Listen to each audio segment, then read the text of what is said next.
Setelah Angel dipanggil Tuhan, aku butuh waktu 30 hari untuk bisa menata diri, menata pikiran dan perasaan, dan bisa ziarah ke tempat Angel untuk pertama kalinya. Di tahun 2020 yang lalu, Angel sebenarnya pernah berdoa, di mana dia pengen jadi suster biara. Nah, ketika orang itu nggak ada, izinkanlah aku menjadi suster biara. Di dalam doanya Angel itu seperti itu. Ini ya.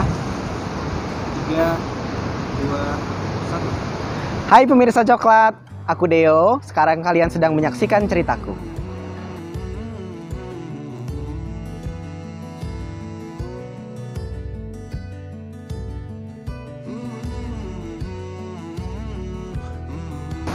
Oke, sebenarnya kita pertama kali bertemu tapi belum saling kenal itu di tahun 2015 ketika kita berada di Bangkok, berada di hotel yang sama, tapi kita nggak pernah papasan. Kita berada di lokasi yang sama. Nah, kemudian 2 tahun berikutnya di 2019 bulan Desember kita mengikuti misa Natal yang sama ternyata di dalam satu gereja di Cikanyere. Tapi juga belum kenal. Angel duduknya di depan, aku duduknya di belakang. Nah, pertama kali kita bertemu face to face itu di tahun 2020 Desember, di mana kita pertama kali kenalan dari sebuah aplikasi dan akhirnya kita bisa bertemu di Jakarta seperti itu.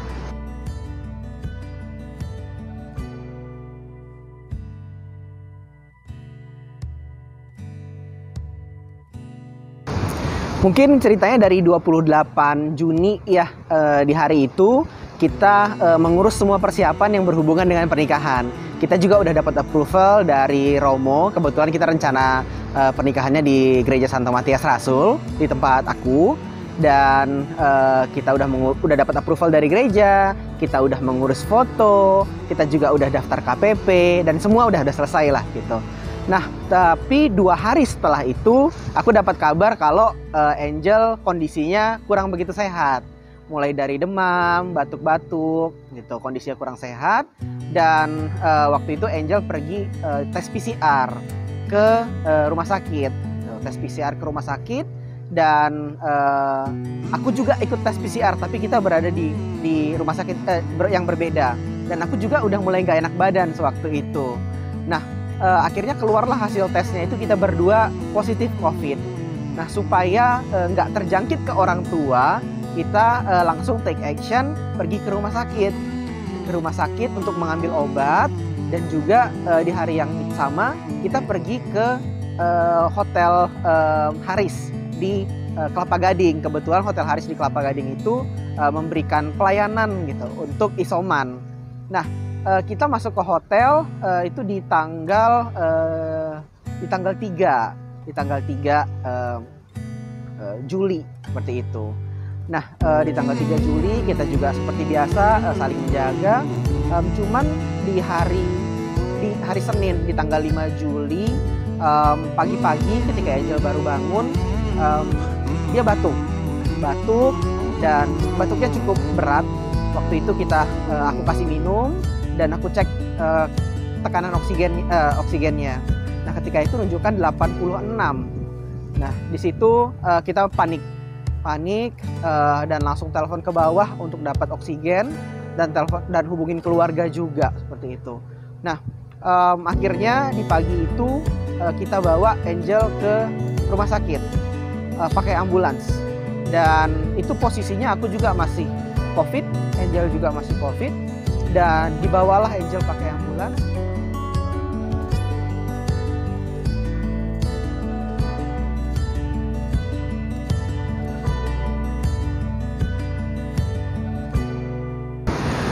Ketika ambulansnya sudah datang ke rumah sakit Pelni,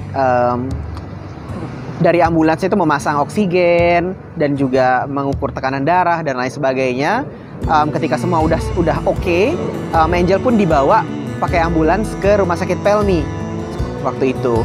Nah, aku dan ambulans itu berjalan beriringan. Jadi ambulans duluan, aku nyetir dari belakang.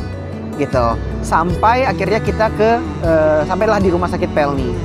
Nah, kondisi di Rumah Sakit Pelni itu jujur hektik banget karena waktu itu COVID sedang tinggi-tingginya. Nah, yang terjadi di sana adalah ketika turun dari ambulans itu kita belum bisa masuk ke IGD. Jadi masih banyak urusan administrasi, dan bahkan pegawainya pun masih sibuk mengurus yang lain karena sangat banyak orang yang dirawat waktu itu. Nah, akhirnya setelah beberapa lama Angel pun bisa masuk ke IGD. Nah, kondisi di IGD waktu itu adalah dari di dalam IGD itu penuh dengan tempat tidur. Jadi kita mau bergerak dari satu titik ke titik lainnya pun sulit karena saking banyaknya tempat tidur itu gitu. Dan ada orang yang sedang diinfus, ada orang yang sedang memakai oksigen, ada juga orang yang sambil duduk diinfus seperti itu. Dan mungkin juga ada beberapa orang-orang yang juga tidak tertolong ketika di IGD. Nah, jadi kondisinya seperti itu. Angel masuk ke IGD jam 10 pagi dan aku nunggu di sana bareng-bareng dengan Angel sampai jam 6 sore.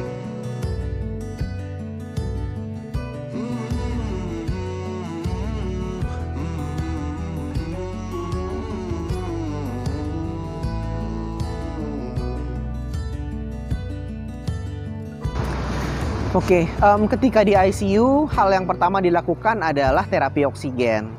Nah, terapi oksigen ini kita juga berkoordinasi dengan keluarga dan juga dengan dokter. Akhirnya bisa diberikan kepada Angel.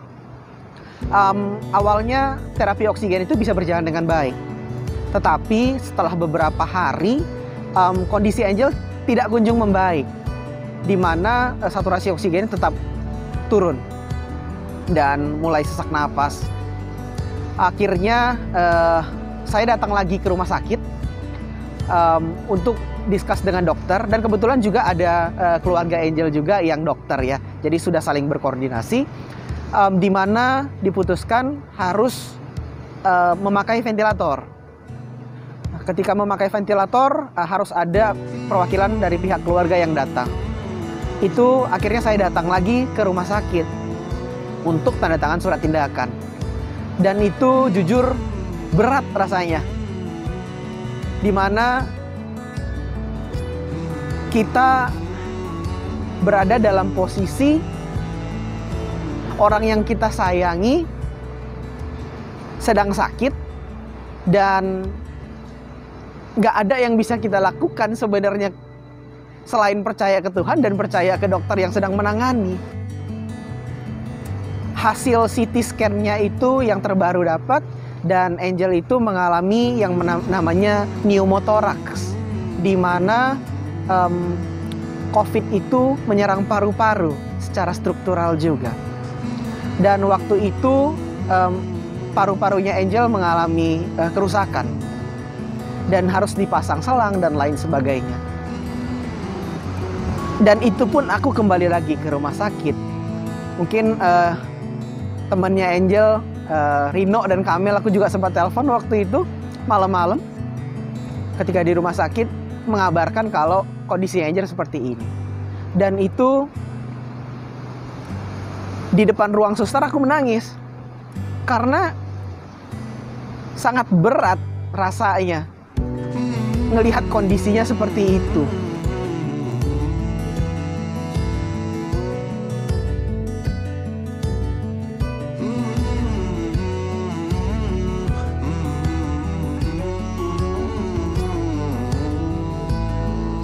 Tanggal 16 Juli itu aku berdoa.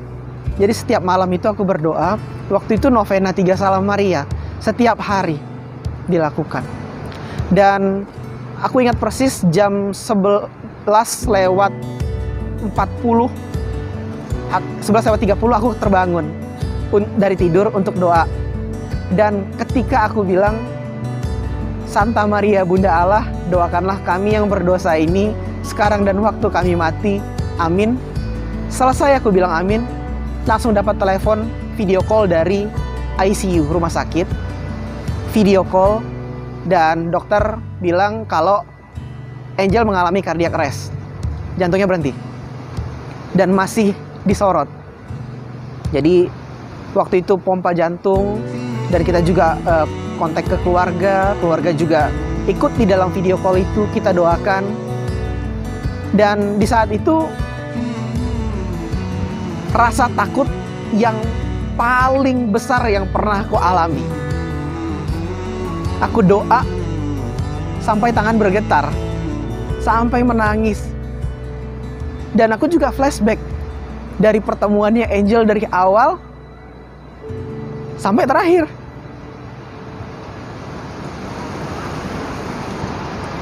Dan akhirnya jam 11.49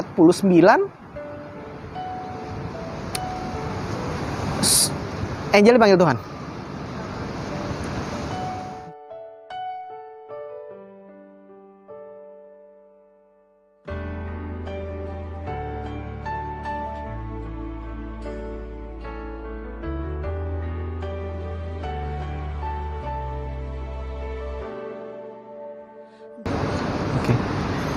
Sesaat setelah Angel dipanggil Tuhan, jujur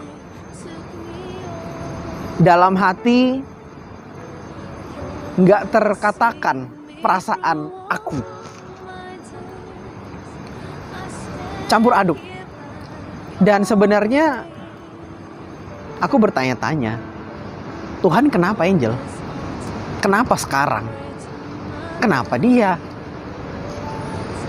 Tapi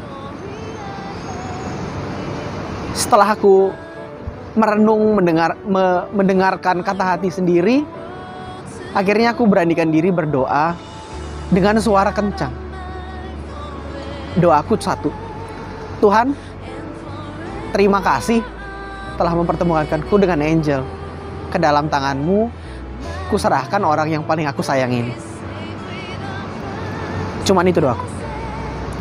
Setelah itu, kita koordinasi dengan keluarga, dengan teman-teman juga. Dan aku juga koordinasi dengan Rino, dengan Kamel juga, mengenai misa di pagi hari. Dan sempat ngobrol juga dengan Romo Joni, sempat kontak beberapa kali. Nah, kita berkoordinasi siapa yang mempersiapkan misa dan lain sebagainya. Tetapi karena masih ada persiapan yang perlu dilakukan, misa itu mundur sampai jam 8 kalau nggak salah, jam 8 pagi. Tetapi sudah mulai doa rosario dari jam 6 pagi. Dan doa rosario itulah yang mengiringi jalannya Angel dengan ambulans dari rumah sakit menuju ke tempat peristirahatan terakhirnya di TPU Rorotan. Setelah itu Angel juga sudah dibawa ke TPU dan sampai ke tempat peristirahatan terakhirnya dan ditutup.